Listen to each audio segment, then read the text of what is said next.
94 news, हम बनेंगे आपकी। अस्सलाम वालेकुम नाज़रीन, मैं हूं आपकी होस्ट प्रिया मनसब और आज हम बात करने जा रहे हैं ऐसे मौजू पर जो सिर्फ सियासत और बॉर्डर तक महदूद नहीं बल्कि सीधा आम लोगों पर असरअंदाज होता है, ख़ास तौर पर बिज़नेस कम्युनिटी पर असरअंदाज होता है। और जब भी जंग या कॉन्फ्लिक्ट होती है उसके बाद न सिर्फ इंफ्रास्ट्रक्चर डिस्टर्ब होता है बल्कि ट्रेड इकॉनमी पे भी काफ़ी बुरा असर पड़ता है और महंगाई भी बढ़ जाती है। तो आज के प्रोग्राम में हम बात करेंगे कि जंग के बाद फ़ौरन बिजनेस सेक्टर्स को कितना नुकसान होता है और इसका रिकवरी प्रोसेस क्या है। तो इस हवाले से हमारे साथ बात करने के लिए मौजूद हैं बिजनेस मैनेजर और एनालिस्ट जनाब इम्तियाज़ भट्टी साहब, और इनसे बात करेंगे और जानेंगे कि मौजूदा हालात काफ़ी ख़राब नज़र आ रहे हैं और जंग की वजह से इकॉनमी काफ़ी डाउन हो चुकी है, तो बिजनेस कम्युनिटी पर इस जंग का क्या असर पड़ा है। अस्सलाम वालेकुम सर। वालेकुम अस्सलाम। सर बताइएगा कि बिजनेस कम्युनिटी कितना डिस्टर्ब हुई है इस जंग से। सबसे पहले तो मैं आपका शुक्रिया अदा करता हूँ 94 न्यूज़ का कि उन्होंने इतने सेंसिटिव जो सब्जेक्ट को लिया और इस पर बात करनी शुरू की। देखिए, जंग जो है ये पूरी दुनिया में किसी भी चीज़ का सलूशन नहीं है। अगर आप माजी में चले जाएं तो आप देखेंगे कि जितनी भी वॉर्स हुई हैं उन्होंने डिज़ास्टर के अलावा कुछ नहीं दिया, चाहे वो हिटलर की वॉर हो, वो वर्ल्ड वॉर 1, 2, 3, 4 जितने भी हैं, ये सारी की सारी जो डिज़ास्टर्स के अलावा कुछ नहीं है। देखिए, टेबल टॉक जो है, जो भी पाकिस्तान जिसमें हेल्प भी कर रहा है इस सारे सोल्यूशन के लिए, ये सबसे बेस्ट वे है। तो आपका सवाल ये था कि इससे इकोनॉमिकली क्या असरात होंगे। देखिए, जब हम आम इंसान जो है ना, जब वो फ्यूल की बात करता है, पेट्रोल की बात करता है, तो उसके ज़हन में सबसे पहले सिर्फ ये बात आती है कि मेरी मोटरसाइकिल कैसे चलेगी। आम आदमी जो है, और उससे जो मिडिल स्टैंडर्ड है वो अपनी गाड़ी के बारे में सोचेगा, मेरी कार कैसे चलेगी। देखिए, जो फ्यूल है या जो पेट्रोल है, इसको बेसिकली तो कहते हैं क्रूड ऑयल, जो जमीन में से निकलता है। उस क्रूड ऑयल से डीजल बनता है, उस क्रूड ऑयल से पेट्रोल बनता है, और उसी क्रूड ऑयल से लुब्रिकेंट भी बनता है जो इंजन ऑयल में आप डालते हैं, इंजन ऑयल के तौर पर उसे आप यूज़ करते हैं। अच्छा, अपार्ट फ्रॉम दैट, इसमें से टारकोल जिसे आप लोग कहते हैं, सड़कें वगैरह बनती हैं, वो निकलता है, ग्रीस वो निकलती है।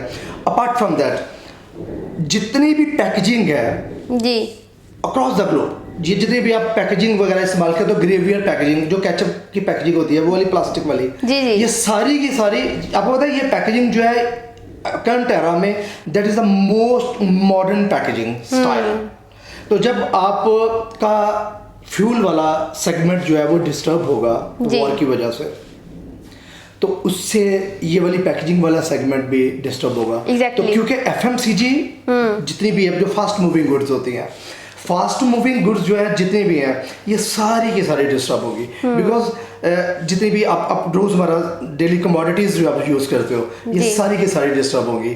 क्योंकि जब इनको सप्लाई नहीं मिलेगी पैकेजिंग की, तो फिर क्या होगा, ये ऑल्टरनेट्स के लिए या उस शॉर्टेजेस को पूरा करने के लिए, तो ये महंगे दामों वो खरीदेंगे, अवेल करेंगे उस पैकेजिंग को। तो जो महंगी चीज़ें अवेल करेंगे, सप्लीमेंट्री जो प्रोडक्ट्स हैं, किसी भी प्रोडक्ट को फिनिश गुड की शक्ल में तब्दील करने के लिए, तो फिर ऑफ कोर्स वो महंगी होगी।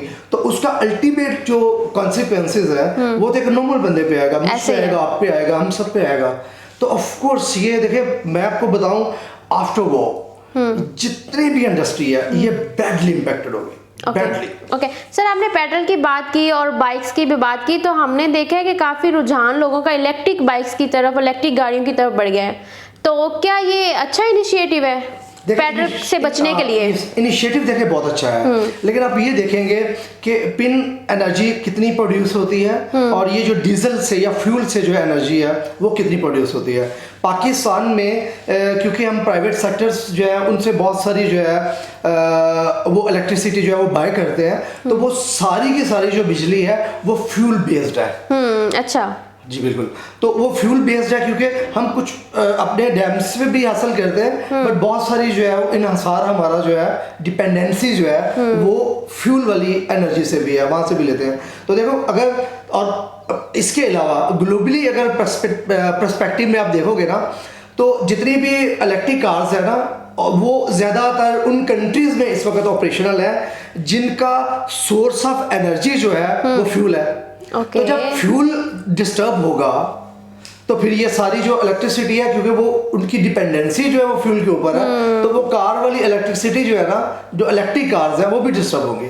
Okay okay. ऐसा चूँकि आप कई अरसे से बिजनेस से मुंसलिक हैं, आपका नेशनल और इंटरनेशनल एक्सपोजर भी है, तो आप क्या समझते हैं कि इस वॉर के बाद इंशाल्लाह वॉर मुस्तकिल जंगबंदी होने जा रही है, तो इसके बाद बिजनेस को रिकवर कैसे किया जा सकता है? देखिए, बिजनेस को रिकवर करने के लिए जो सबसे ज़्यादा इम्पोर्टेंट जो चीज़ है ना फॉर मी, वो है आप अपनी जो एक्सपोर्ट है उनको इंक्रीज करें और जो इंपोर्ट है उनको डिक्रीज करें। देखिए, हम जो है कि ज़रूरी मुल्क है, एग्जैक्टली, और बड़े स्ट्रॉन्ग मुल्क है। हमारी जो ज़मीन है वो ना सोना उगलती है। हमारी जो पर एकड़ जो पैदावार है, अभी तो हाइब्रिड इंजीनियरिंग जो है सीडिंग भी आ गई हुई है। अपार्ट फ्रॉम दैट हमारी ज़मीन जो है वो इटसेल्फ बहुत ज़्यादा ज़रख़ीज़ है। तो जब हमारी गवर्नमेंट जो है अगर वो फार्मर्स को सपोर्ट करती है फाइनेंशियली, इस तरह के कर्जाजात देती है जो बिला सूद हो, सब्सिडी देती है या सब्सिडीज दे और बिला सूद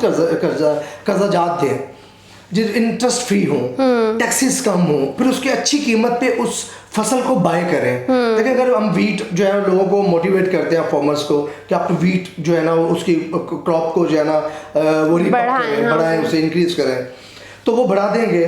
लेकिन अगर गवर्नमेंट उसको अच्छे दामों बाय नहीं करती तो वो डिमोटिवेट हो जाएंगे, ऐसे ही है। क्यों उसमें इंटरेस्ट लेंगे? तो सबसे ज़्यादा इम्पोर्टेंट ये चीज़ है कि हम फार्मर्स को मोटिवेट करें, हम उनको मोटिवेट करें कि वो अपनी जो फसलें हैं उनको बढ़ाएं। वो ज़्यादा बढ़ाएंगे तो हमारी जो इंपोर्ट पर जो इन्हिसार है वो कम हो जाएगा। हमें जो है ना इंडिपेंडेंट होने की ज़रूरत है। देखें, मैं इसके अलावा मैं ये भी बात करना चाहूँगा। देखें, आप जो हमारे जितने भी बच्चे हैं, भाई हैं, बहनें हैं जो ओवरसीज काम करते हैं, देखिए उनकी रेमिटेंसेस जो है ना उनके ऊपर भी इसका इम्पैक्ट आएगा। जब इकोनॉमिकली ग्लोबली जब इम्पैक्ट आता है, क्राइसिस जब आते हैं किसी भी चीज़ के, तो उसका असर किसी स्पेसिफिक कंट्री पे नहीं आता, वो ग्लोबली राउंड करता है। तो जब वो करेगा, उनकी डिपेंडेंसी भी जो उनका जो रेमिटेंसेस के ऊपर भी जो है काम ख़राब होगा, फाइनेंशियली जो है वो भी क्राइसिस में जाएंगे। बिल्कुल, हमें उनको भी मोटिवेट करने की ज़रूरत है कि वो जो पैसे यहाँ पर भेजें तो हम उनको टैक्स फ्री जोन जो है प्रोवाइड करें। हम ऐसा एटमॉस्फेयर, ऐसे सर्कमस्टेंसेस जो है उनको प्रोवाइड करें कि वो टैक्स फ्री हों, या कम से कम जो है ना टैक्स जो है ना वो हम 50% से डिक्रीज करें, ताकि वो मोटिवेट हो, इन्वेस्टमेंट करें यहाँ पर, लोगों को रोजगार भी मिलेगा और हमारा रिकवरी जो है ना वो भी प्लान जो है क्विकली जो है ना कम बैक करेगा। बिल्कुल, बहुत शुक्रिया सर आपका। Thank you so much. Like, subscribe और शेयर कीजिए, साथ ही बेल के आइकन को भी दबाइए ताकि आने वाली हर वीडियो की नोटिफिकेशन आपको मिलती रहे।